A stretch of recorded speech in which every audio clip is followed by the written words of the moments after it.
সকলোকে স্বাগতম জনাইছো মোৰ এই ভিডিঅ'টোলৈ। এই ভিডিঅ'টোৰ জৰিয়তে আপোনালোকক মই দেখুৱাম যে যদি আপোনালোকে মেডিকেল ৰিম্বাৰ্চমেণ্ট কৰিছিলে তেতিয়াহ'লে এইটো কেনেদৰে চেক কৰিব, লগতে মই কিমান টকা পালো, মেডিকেল ৰিম্বাৰ্চমেণ্ট কৰি মই কেই টকা পালো সেইটো আপোনালোকক লাইভ দেখুৱাম। গতিকে আপোনালোকে ভিডিঅ'টো সম্পূৰ্ণকৈ চাই থাকিব।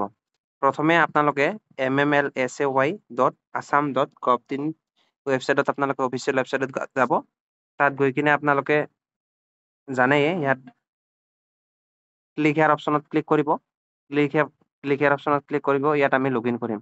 ইয়াত লগ ইন কৰাৰ পিছত আপোনালোকে ইয়াতে চিলেক্ট ওৱান অপশ্যনত ক্লিক কৰিব। ইয়াত আপোনালোকে দেখিব এমপ্লয়ী, ইয়াত পান নাম্বাৰ আপোনালোকে নিজৰ পান কাৰ্ড নাম্বাৰটো বহাই দিব ৰিম্বাৰ্চমেণ্ট চেক কৰাৰ বাবে।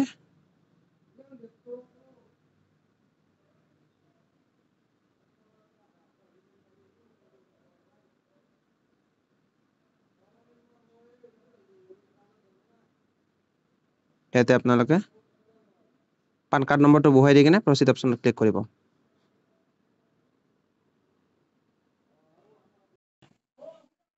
মই ইয়াৰ OTP-টো বহাই দিছো। OTP-টো বহাই কিনে প্ৰচিড অপশ্যনত ক্লিক কৰিব। প্ৰচিড অপশ্যনত ক্লিক কৰাৰ পিছত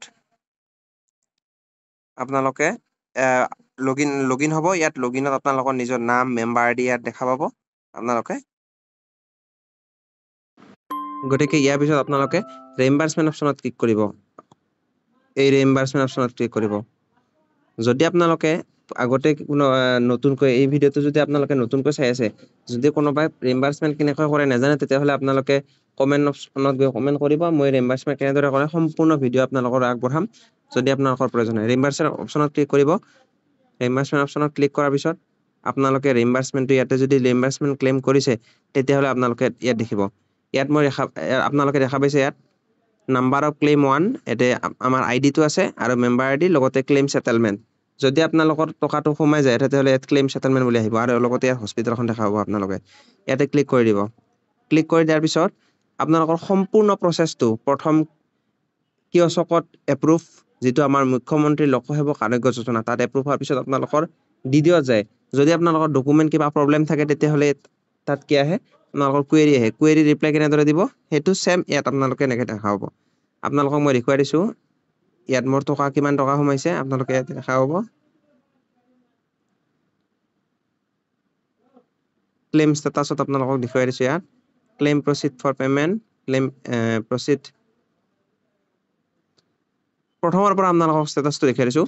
যেতিয়া মই প্ৰথম ক্লেইম কৰিছিলোঁ তেতিয়া ক্লেইম ইনিচিয়েট হৈছিলে। ক্লেইম ইনিচিয়েট হোৱাৰ পিছতে ক্লেইম ডিটেইলছ ভেৰিফাইড বাই কিয়স্ক, অ'কে। তাৰপিছত ক্লেইম ডিটেইলছ এপ্ৰুভ বাই DDO।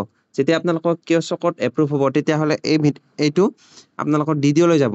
নিজৰ DDOত যোৱাৰ পিছত DDOত এপ্ৰুভ কৰাৰ পিছত আপোনালোকৰ ক্লেইম ৰেফাৰ টু TPA কৰাৰ পিছত ক্লেইম ফৰৱাৰ্ডেড ফৰ বিল ভেৰিফিকেশ্যন। যেতিয়া আপোনালোকৰ ক্লেইম ৰেফাৰ কৰিব TPA, তাৰপিছত ক্লেইম ফৰৱাৰ্ডেড ফৰ বিল ভেৰিফিকেশ্যন। আপোনালোকে যিবোৰ বিল আপলোড কৰিব সেই বিল ভেৰিফিকেশ্যনৰ কাৰণে। যদি আপোনালোকৰ কিবা QST আহে তেতিয়াহ'লে QSTটো আপোনালোকে ইয়াতে দেখা পাব। অৱশেষত তেনেদৰে গৈ আপোনালোকৰ claim proceed by the technical committee state health authority payable amount found to be correct as bill summary statement and other supporting document. অৰ্থাৎ মই যিবোৰ ছাপৰ্টিং ডকুমেণ্ট ইয়াত ছাবমিট কৰিছিলোঁ সেইটো আমাৰ ঠিক আছে। গতিকে ইয়াত এইটো অপশ্যন আহিছিলে। ইয়াৰ পিছত আপোনালোকে গৈ ইয়াত আপোনালোকে দেখা পাইছে, চাওক মোৰ লাইভ দেখা হৈছে। আপোনালোকে কিমান টকা মোৰ সোমাইছে ইয়াতে চাওক। আপোনালোকে দেখা পাইছে ক্লেইম এপ্ৰুভড 38,496 টকা মোৰ একাউণ্টত সোমাইছিলে। আৰু এইটো মোৰ টোটেল খৰচ কিমান গৈছিল আপোনালোকক কৈ দিছোঁ। মোৰ টোটেল খৰচ গৈছিল 71,000 ছামথিং। টোটেল মই বিল ছাবমিট কৰিছিলোঁ 71,000 ছামথিং। গতিকে মোৰ টকা সোমাইছে 38,496। টোটেল মোৰ এইখিনি টকা সোমাইছে। যদি আপোনালোকৰ কিবা যদি হেল্প লাগে ক্লেইম কৰাৰ ক্ষেত্ৰত বা ৰিম্বাৰ্চমেণ্টৰ ক্ষেত্ৰত, তেতিয়াহ'লে আপোনালোকে ইয়াত কমেণ্ট কৰিব আৰু মোক আপোনালোকে কণ্টেক্ট কৰিব পাৰে। মই আপোনালোকক কেনেদৰে হেল্প কৰি দিম, কেনেদৰে আপোনালোকে ইয়াতে ক্লেইমৰ বাবে কিবা যদি কুৱেৰি আহে আপোনালোকৰ জানিব লগা তথ্য থাকে। ঠিক আছে, গতিকে ভিডিঅ'টো মই দীঘলীয়া নকৰোঁ। এইখিনি আপোনালোকে ইয়াত PDF-ৰ জৰিয়তে চাব পাৰে। গোটেই সম্পূৰ্ণ প্ৰচেছটো আপোনালোকে PDF-ৰ জৰিয়তেও চাব পাৰে। ইয়াত কোনটো প্ৰচেছত কিমান গৈছে, কিমান টকা আপোনালোকে পাইছে বিল ভেৰিফিকেশ্যন। ইয়াতে মই যিবিলাক ডকুমেণ্ট আপলোড কৰিছিলোঁ ইয়াতে আপোনালোকে দেখা পাইছে সম্পূৰ্ণ অল PDF ইয়াত মই আপলোড কৰিছিলোঁ PDF হিচাপে আপোনালোকে আপলোড কৰিব লাগে ঠিক আছে গতিকে আজিৰ ভিডিঅ'টো ইমানে যদি আপোনালোকৰ কিবা হেল্প হোৱা বুলি ভাবিছে তেতিয়াহ'লে ভিডিঅ'টো আপোনালোকে লাইক কৰিব আৰু শ্বেয়াৰ কৰিব যিসকলে নেজানে আৰু যিসকলে জানে তেওঁলোকক বাৰু মই বিশেষ ক'ব লগা নাই যিসকলে জানে অৱশ্যে তেওঁলোকক আৰু যিসকলে নেজানে তেওঁলোকৰ বাবে যদি আপোনালোকে ভিডিঅ'টো এইটো হেল্পফুল বুলি ভাবিছে তেতিয়াহ'লে শ্বেয়াৰ কৰি দিব লাইক কৰিব লগতে মোৰ চেনেলটো ছাবস্ক্ৰাইব কৰি দিব ধন্যবাদ